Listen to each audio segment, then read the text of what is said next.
Hello, I've found myself in a studio with a camera, so I thought I'd take the opportunity. I'm here in Sydney, Australia, to just throw in my thoughts and my 20 years of research now into this whole phenomenon that's unfolding as I speak, called the Occupy movement. Came out of Wall Street, of course. And it's a great thing. It's fantastic that people are waking up to the point where they're saying, I'm a slave and I ain't having it anymore. That's the great Rubicon that needs crossing so we can do something about this.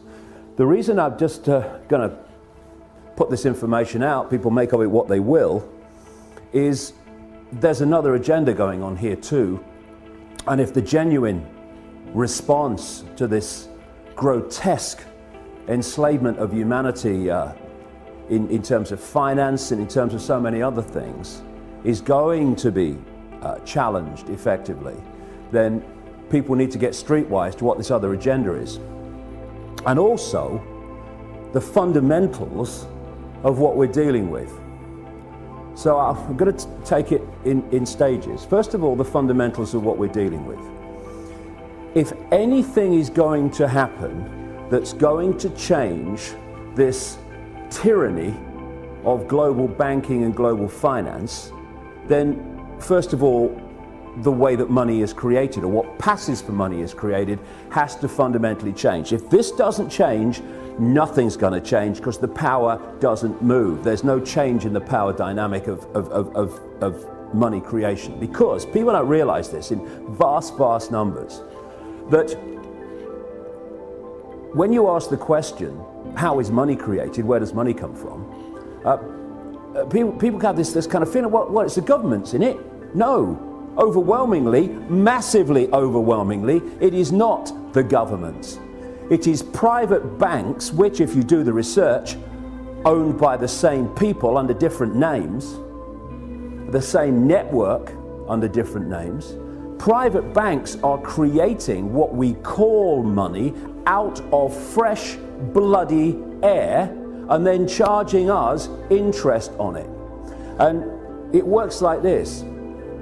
If you go into a bank and you borrow $50,000, what does the bank do? Does it move precious metal anywhere? I mean, what does it do? What it does is it types into your account $50,000. And from that moment, you start paying interest on $50,000 that has never, does not, and will never exist.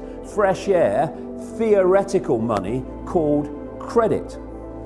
This has been allowed to happen because, again, when you do the research, the same networks that control governments and therefore pass legislation to do with banking are the same networks that control the banks and the banking system.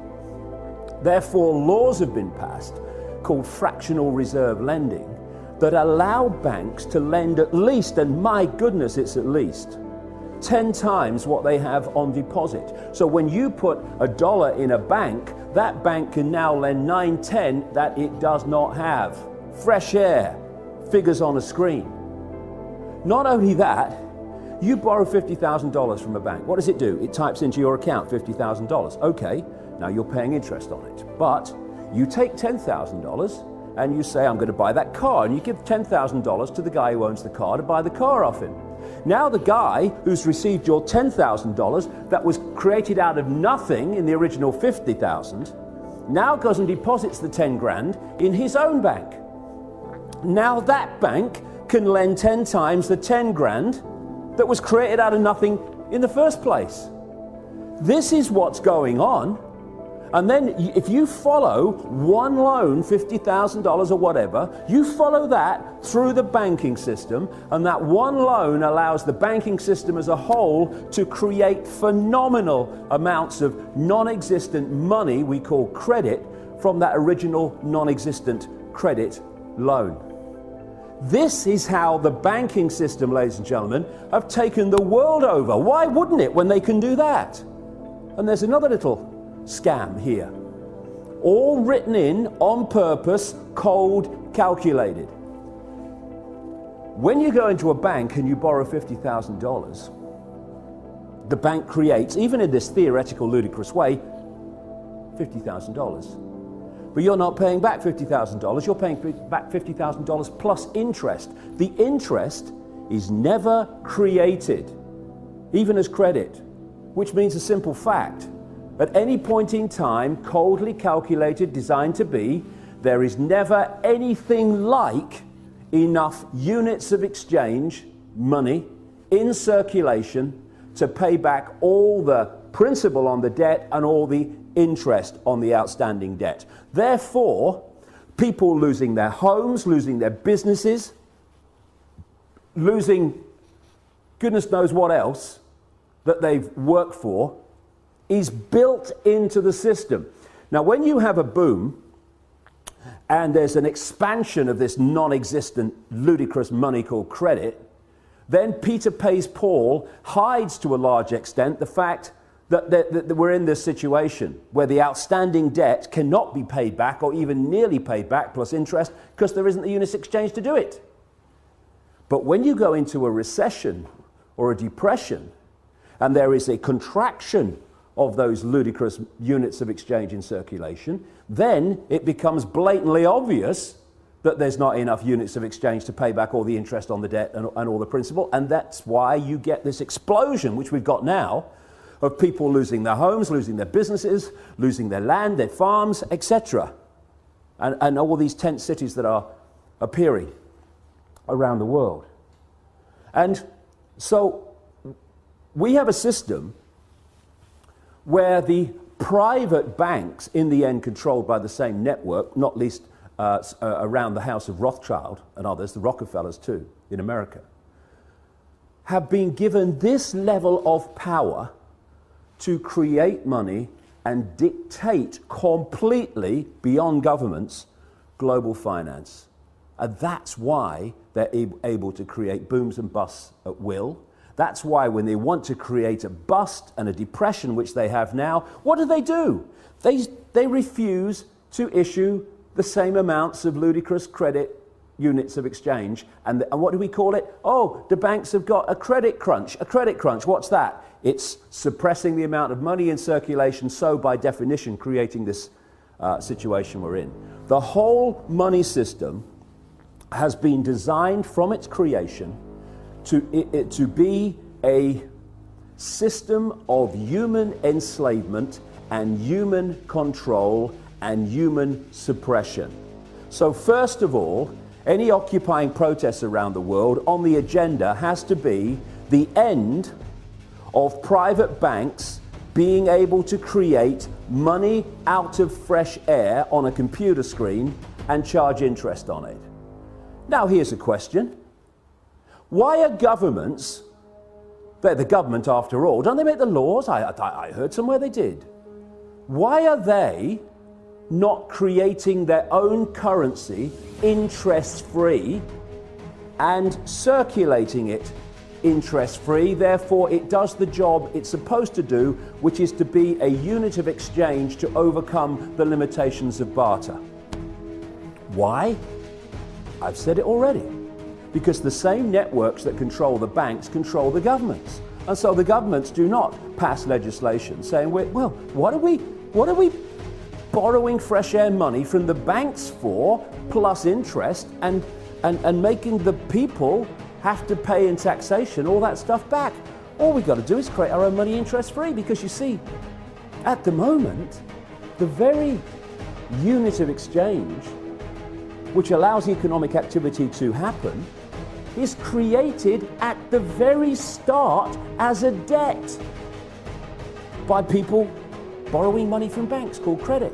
It's a debt from the start, the very unit of exchange in the world. It's crazy, it's insane. Number two, that has got to go. No more governments, and we need to redefine what we see as government too. No government borrows money at interest from private banks. Ludicrous. Then there's another thing. Like I say, whether we have a boom or a bust is decided by this very banking system. Because they have what they call an economic cycle. It's total corruption and total manipulation. First of all, they put lots of units of exchange out, credit. Oh, you know, you earn 2 and 6 a week? Okay, have this £500,000 house. Yes, here's the money, take it. And they put lots of units of exchange in circulation. And there's a boom, manufactured, and when people are in a boom and they get confident about their jobs, they go into more debt, bigger house, a bigger car, all the rest of it. And then what they do at an optimum point, this is what they did in 2008, is they take or create an excuse to take money out of circulation. Now the economic activity generated by that amount of money in circulation is no longer possible. And we move over here, fishing line coming in now, to a depression or a slump. People do not lose their homes overwhelmingly because they don't want to work anymore. They lose their homes because there's not enough economic activity to generate the income to pay the mortgage. Companies don't go bust because they think it would be a bit of fun. They go through a bust because there's not enough demand for their products at a time of a downturn when the money in circulation is being reduced. And what happens? The banks that have created this problem in the first place, they take the homes, they take the businesses, they take the land, they take the real wealth for having not been paid back money that has not, does not, and will never exist. This is the power that the governments, controlled by the same network, have given to the banks to control planet Earth. Anything that comes out of these Occupy protests that does not include demands, not taking no for an answer, this has got to go, it's going to change nothing. And there's another couple of things, maybe a few more, that I'd like to get across to those that are brilliantly protesting around the world. Because there's nothing more manipulatable than genuineness that isn't streetwise. And what we need to do, if we're going to really bring an end to this outrageous, inhuman nonsense, is we have to get streetwise pretty damn quick. Because there are people, vultures, flying around, flitting around these protests, not least in Wall Street, trying to direct it in a certain direction that will make the world more enslaved and more unjust than it is now. There's certain coordinates, 3 will do in this presentation, if you like. 1, where does this network behind the banking system and behind governments and behind the transnational corporations, where does it want to take us? Okay? Well, simple. It wants total control over the entire human race, mentally, emotionally, physically, and financially. And to do that, and there's a few, compared with the 7 billion global population, there are a handful of people at the core of this in full knowledge of what they're doing. They have to constantly centralize decision-making. Because the more you centralize decision-making, the more power the few have over even greater numbers of people. The other thing that goes on is the more you centralize power, the more power you have centrally to centralize even quicker. So the process of centralization of power has been given a word now for a long time called globalization.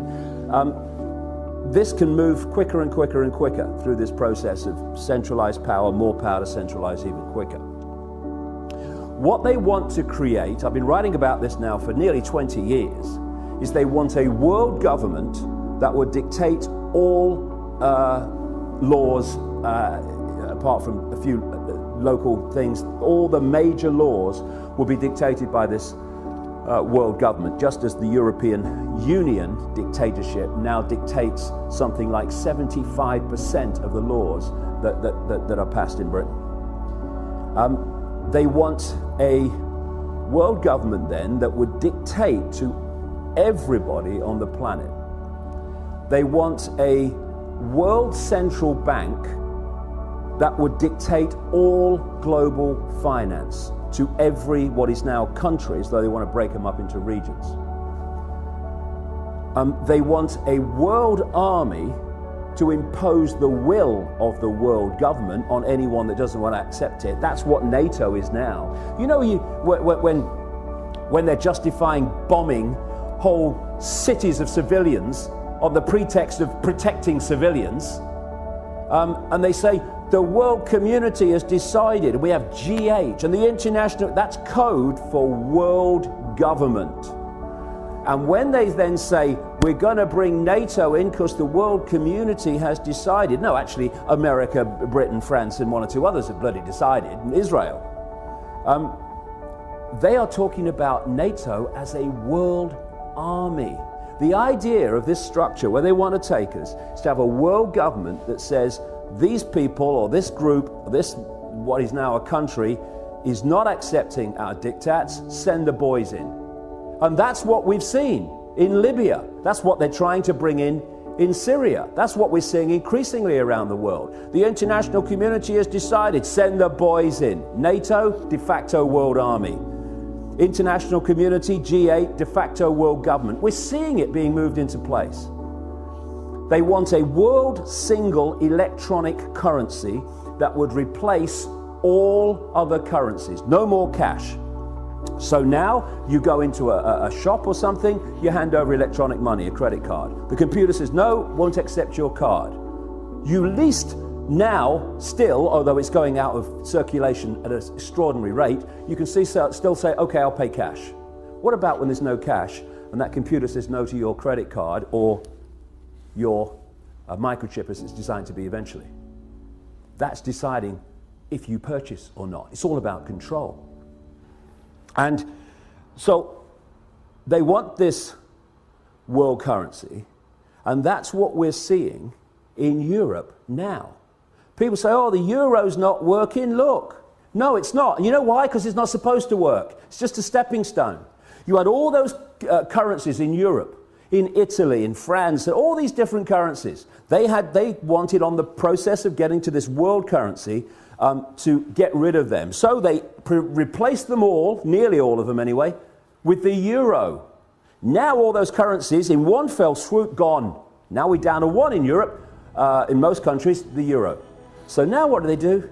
They want to make the euro not work as the next stage of getting more and more into this, towards this one world currency. So, another thing to mark the card for anyone involved in these Occupy protests, if any suggestion comes along that we should go to some form of world government, or to, and they're even talking about it now, to a world central bank and all this stuff, no, no, no. Listen, it's centralization of power in this world that has got us into this mess. If you have diversity of decision making, that there's so many points of decision making, no cabal at the center can dictate that or manipulate that on anything like the scale that it can when you have centralization of power. So we've got the European Union, we've got which is a fascist dictatorship or communist dictatorship, whichever you want to call it. We've got this single currency and all the rest of it, all this economic disaster in Europe, all manipulated on purpose, as it is in America and elsewhere. And I'm seeing people say, well, the answer to all the problems caused by this constant centralization of power, we need more centralization of power. Let's go to a world level now. And yet, as I've shown in my books for 20 years, this is exactly what the plan has been all along. And if we're not very, very careful, many of the Occupy protesters are going to be manipulated, unless they get streetwise about the game and how it's played. They are going to get manipulated into accepting, even demanding, a solution to a problem that is going to make the problem even worse and the enslavement of humanity even more extreme.